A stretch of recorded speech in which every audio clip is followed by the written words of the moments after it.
Tujuan ini untuk mengetahui gambaran umum terkait UMKM Sukavira, mengetahui strategi operasional dari UMKM Sukavira, mengetahui desain produk dari UMKM Sukavira, dan mengetahui perencanaan serta kontrol produksi UMKM Sukavira, dan yang terakhir adalah mengetahui manajemen persediaan dari UMKM Sukavira.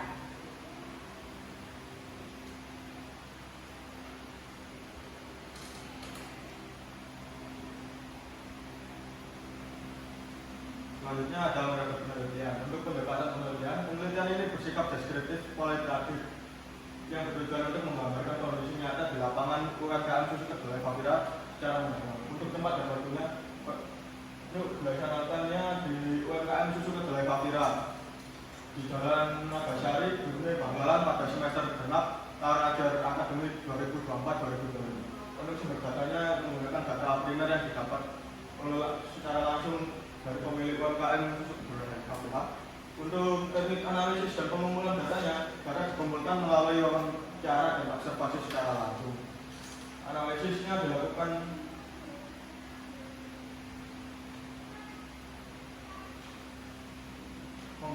menggunakan produktivitas parsial multivariat total.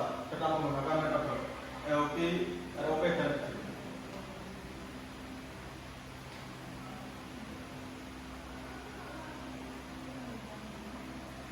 kemudian profil dan strategi produksi. UMKM ini berdiri pada 2019 yang didirikan oleh Mas Firman. Untuk produknya itu ada susu kedelai tanpa pengawet. Untuk varian rasanya itu ada original dan berwarna. Untuk strategi produksinya ada digitalisasi pemesanan, efisiensi daya, bahan bakar. Untuk sistemnya itu ada batch proses dan pengolahan.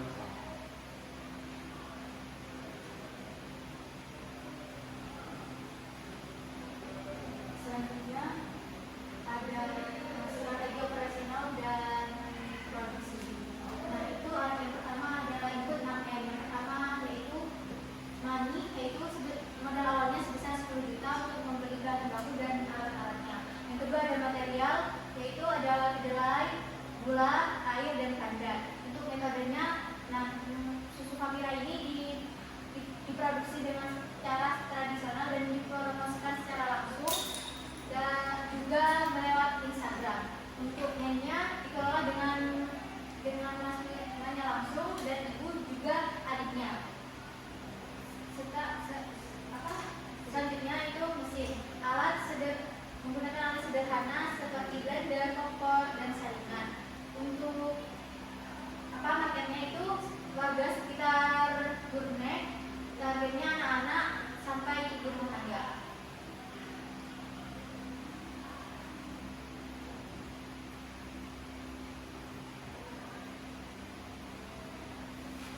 Selanjutnya ada proses produksi. Nah, proses produksi yang pertama ya ada penyucian. Nah, kedelainya itu dicuci terlebih dahulu untuk menghilangkan dari kotoran. Selanjutnya ada perendaman. Nah, perendaman di sini itu direndam selama 8 jam digunakan untuk menggunakan sebelum penggilingan. Selanjutnya ada penggilingan. Penggilingan dilakukan dengan cara dicampur dengan air agar mudah digiling. Selanjutnya ada penyaringan pertama. Penyaringan pertama di sini digunakan untuk memisahkan kedelai dengan ampasnya. Selanjutnya langsung ke pemasakan. Pemasakan dilakukan selama 30 menit dengan mencampurkan gula dan pandan serta bubuk coklat jika ada variasi coklat. Selanjutnya ada penyaringan ulang digunakan untuk memastikan bahwa tidak ada ampas yang masih tercampur.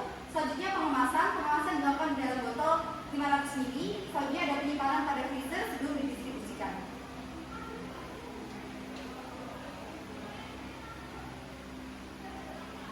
Nah, selanjutnya ada outputnya, yaitu tersedia varian rasa original dan coklat dengan campuran bubuk coklatnya, yaitu yang pertama ada perhitungan produktivitas parsial.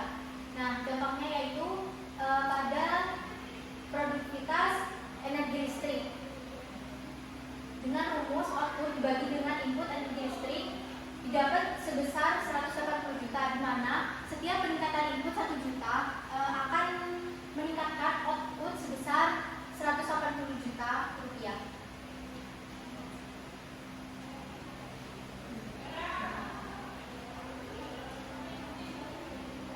Sedangkan untuk perhitungan produktivitas multifaktor, yaitu data dari net output dibagi dengan tenaga kerja dan input modal. Nah, hasilnya yaitu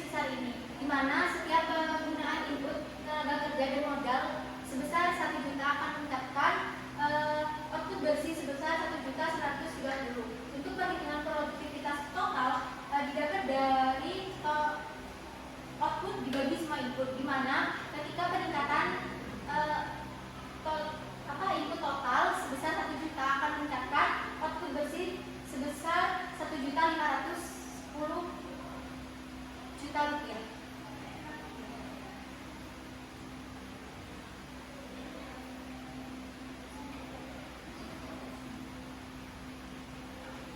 Selanjutnya untuk desain produk. Nah, desain dari susu kedelai Fafira ini menunjukkan desain yang simpel dan menekankan apa itu sehat dan alami. Nah, ini dibuktikan dengan warna desainnya yang berwarna, latar belakangnya berwarna putih, dan visual produknya berwarna putih polos. Untuk di logonya juga ada keterangan Fafira yang huruf besar semuanya. Dari keterangan tersebut itu akan membuat pelanggan selalu mengingat nama dari produk tersebut. Baik, selanjutnya dari perencanaan dan kontrol produksi, di mana di sini produksinya itu setiap hari dilakukan selama 1 minggu, dimulai dari jam pagi jam 5 sampai jam 9, dan juga lanjut lagi ketika sore harinya untuk menjaga kualitas dari produk, di mana setiap produksi di sini 100 sampai 120 botol. Nah, untuk perencanaannya di sini dilakukan berdasarkan estimasi penjualan harian, bahan baku dihitung sesuai kebutuhan, dan untuk pengawasan langsung dilakukan oleh pemilik susu Fafira atau yaitu Mas Firman, di mana di sini pengawasan yang dilakukan Mas Firman ditekankan pada kualitas bahan baku yang akan dipakai. Dan efisiensinya itu menggunakan strategi DIT dan evaluasi rutin untuk menghindari pemborosan dan tingkat mutu.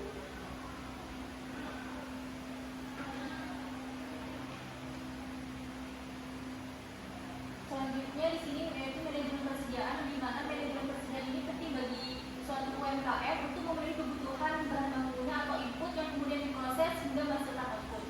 Nah, untuk hasil perhitungan untuk EOP sendiri itu bertujuan untuk mengetahui jumlah pembelian paling ekonomis, yaitu meminimalkan biaya pemesanan dan juga meminimalkan biaya penyimpanannya. Untuk kedelai sendiri yaitu diperoleh 9.427 unit, untuk bulannya 6.670,8 unit, untuk coklatnya yaitu 84,2 unit. Nah, selanjutnya EOP. EOP ini tujuannya untuk jumlah minimal dari bahan baku tersebut sebelum melakukan pembelian ulang. Nah, untuk EOP kedelai sendiri diperoleh 9.431 kilo, gula 6.673 kilo, dan untuk coklat 85,4 kilo. Selanjutnya JIT. JIT ini tujuannya untuk memproduksi sesuai kebutuhan harian sehingga nantinya bahan baku tersebut tidak ada pemborosan atau penumpukan. Nah, untuk kedelainya sendiri yaitu 130,5 kg,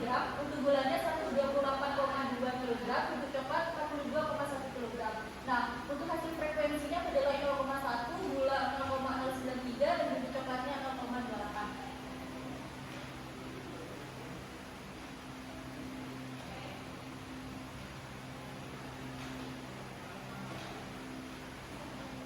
Selanjutnya ada kesimpulan dasar. Nah, kesimpulannya UMKM susu kedelai Fafira ini berhasil menerapkan manajemen produksi sederhana namun efisien melalui sistem batch dan prinsip DIT.